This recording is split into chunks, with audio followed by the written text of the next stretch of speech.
Hey guys, this is Aaron from the Boss 140 here. I've just finished locals and we are doing a Burning Abyss deck profile, so yeah.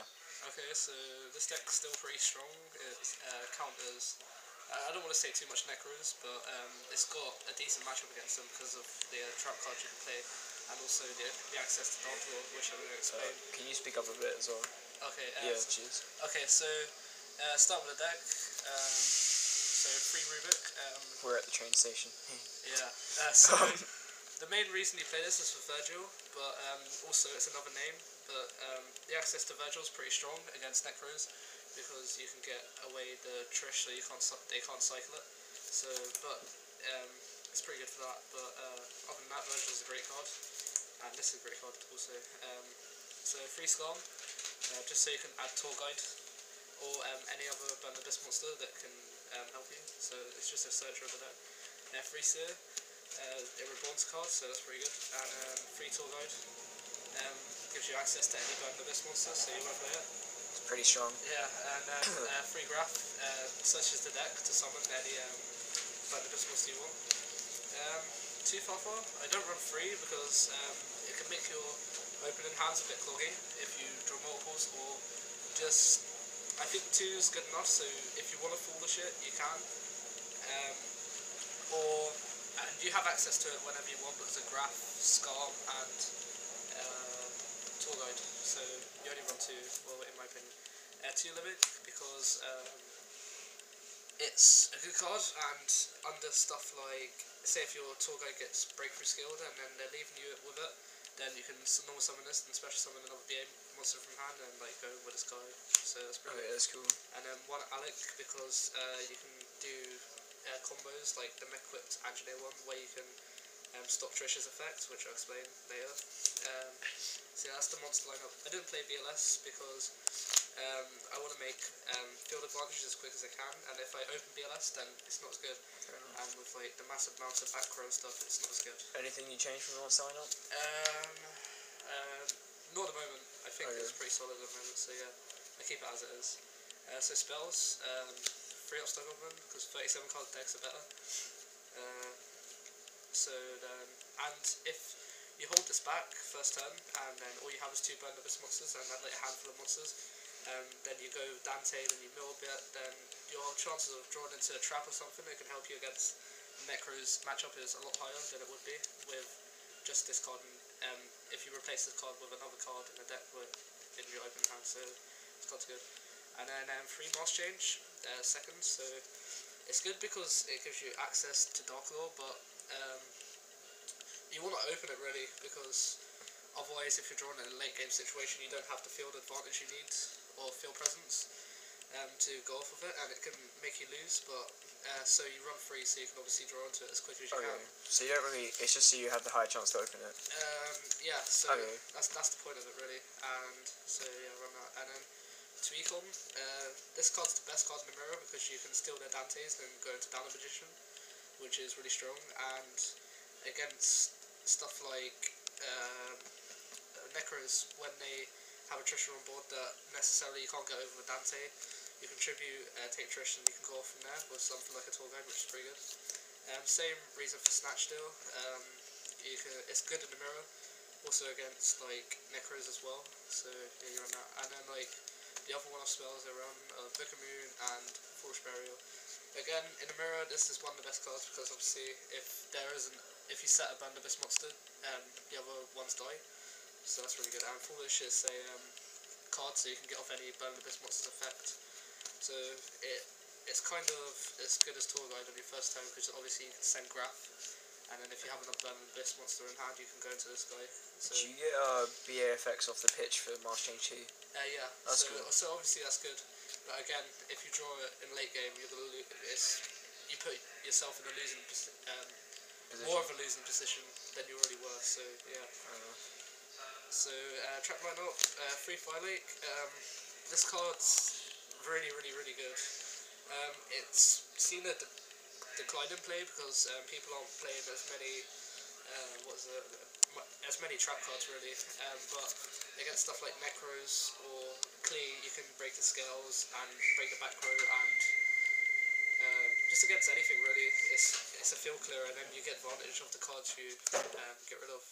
So it's really good. Then the other cards to play, 2 vanities, just to lock your opponent out. It's a really good card. And then 2 Mind Crush, because calling Valk when they activate Colliding Mirror is really good for Necros, because then essentially they go like -1. So that's really good. Or just against anything. And then even if you activate it at a certain time, and you don't know what they have, you can call a random card, and then you get knowledge of what to have they hand.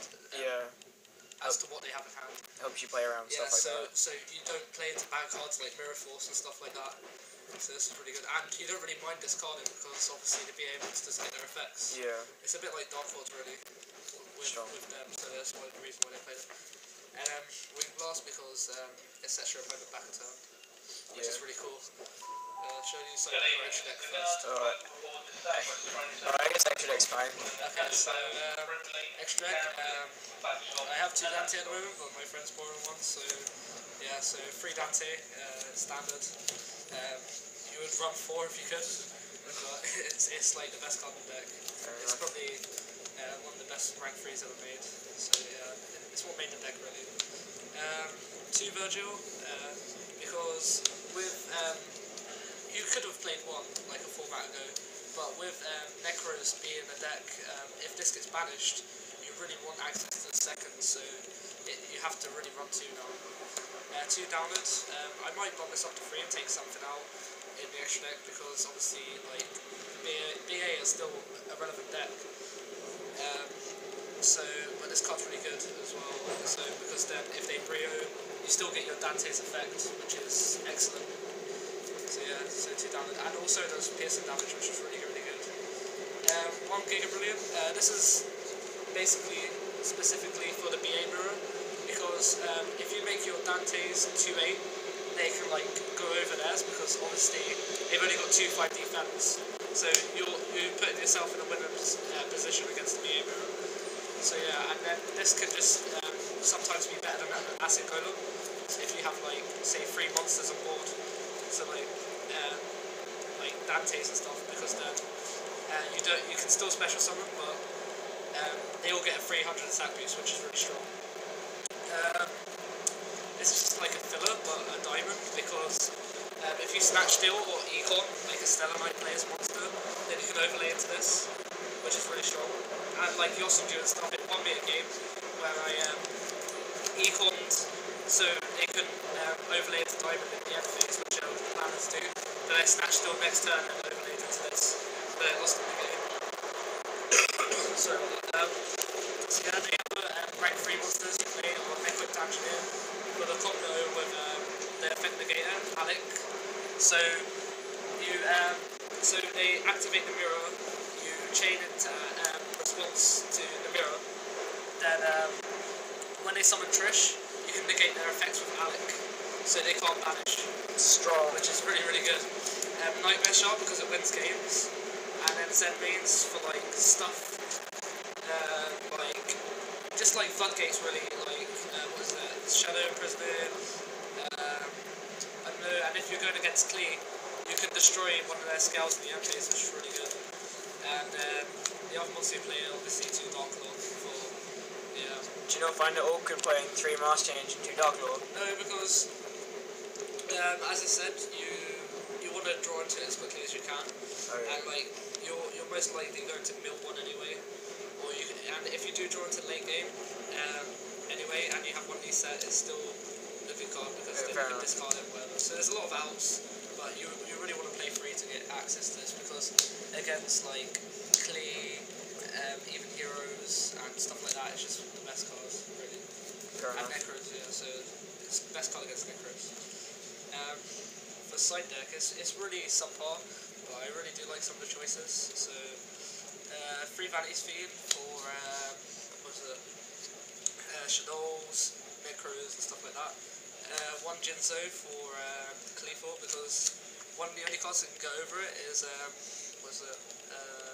Helix, if they normal summon it. So if you have this, then they can't get their floodgates like Skill Drain or Vanity's Emptiness. then you can go off with stuff like Tour Guide, which is really good. But sometimes it locks you out, which is really bad, but then you tend to side out some of the traps anyway for stuff like this and whatever. Okay. So yeah, that's all the monsters I play in the side deck.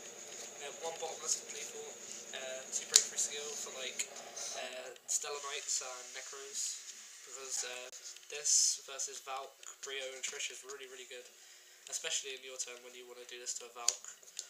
So yeah, so other cards, this is kind of a tech, it's quite subpar, but then you can like... What targets do you have?